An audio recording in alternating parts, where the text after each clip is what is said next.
I'm Ashton Addison from EventChain.io. We're here at the World Blockchain Forum in New York City with the security tokens and ICOs with Cal from Polymath, the managing director, as well from Matador. How's it going, Cal? Doing great. Awesome. So tell me a little bit about Matador.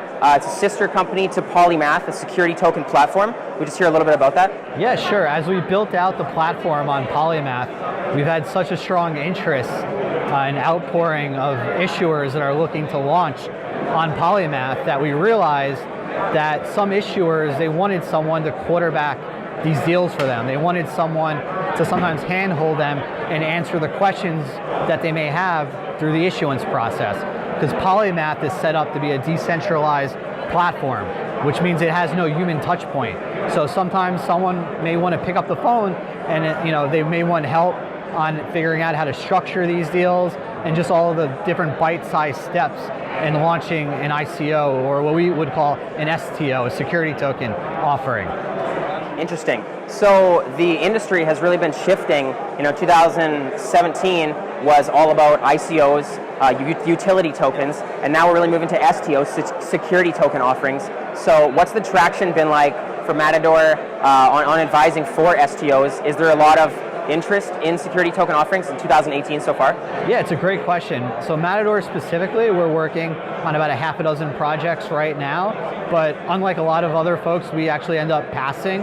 We have a pretty strong filter, but I mean, the amount of interest in companies that are looking to raise capital on the blockchain and do it in a buttoned up way via a security token has been amazing.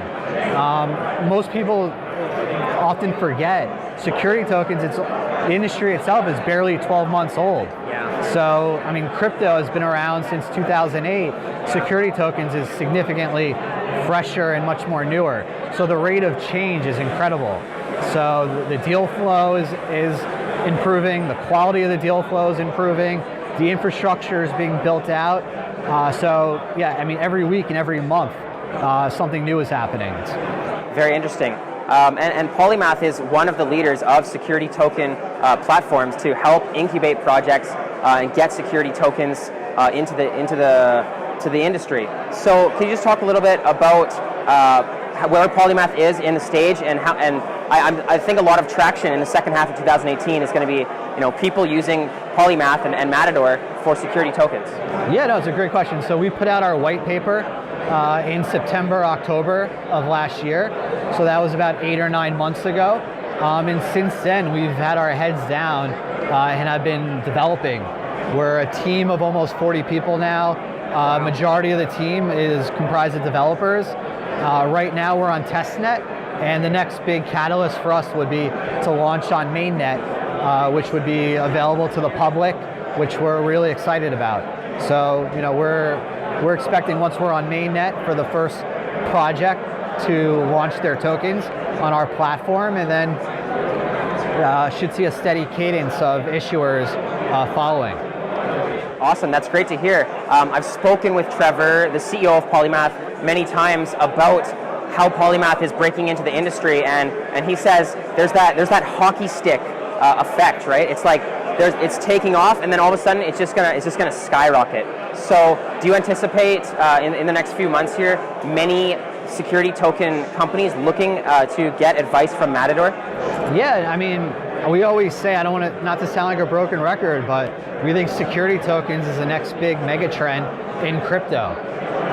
Whether you're a venture capital fund, a real estate developer, even someone who has intellectual property, any asset can be tokenized, and it's just basically programmable equity, and it could trade on an exchange 24/7.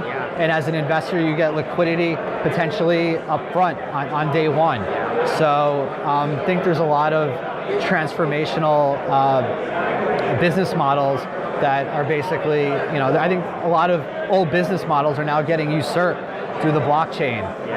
So we're talking to a lot of real estate folks, venture capital funds, anything basically with an asset can be tokenized. So. Yeah, I anticipate, there's so many people in the traditional stock market that have heard about Bitcoin and cryptocurrencies in the industry, but don't know how to invest in utility tokens because of the technological differences, right, compared to that traditional stock market. So I could see, as we move forward, 2018, 2019, there's going to be a lot of traditional investors moving into security tokens as it gets larger. 100%. I mean, just as companies in the old world would call up Goldman Sachs or Barclays or JP Morgan to underwrite their deal and help them raise capital, now they're doing that in the security token world. And there's even more questions because, as you said, people, the blockchain cannot always be incredibly intuitive to people that are new to the industry, and there's a lot of nuances that are very specific to the space. So, I mean, we're fielding a lot of those questions and interests, but it's, I mean, there's no question that people are now paying attention and people are interested. Yeah. So if there are companies looking to incubate security token offerings, can they reach out to Matador, and how would they do that? Yeah, no, I appreciate it. Matador.network is our website. Kalman at Matador.network is my email. Yeah, we're happy to talk to anyone. That's great to hear. Thank you so much for your time, Cal. I appreciate it. Thanks, Ashton.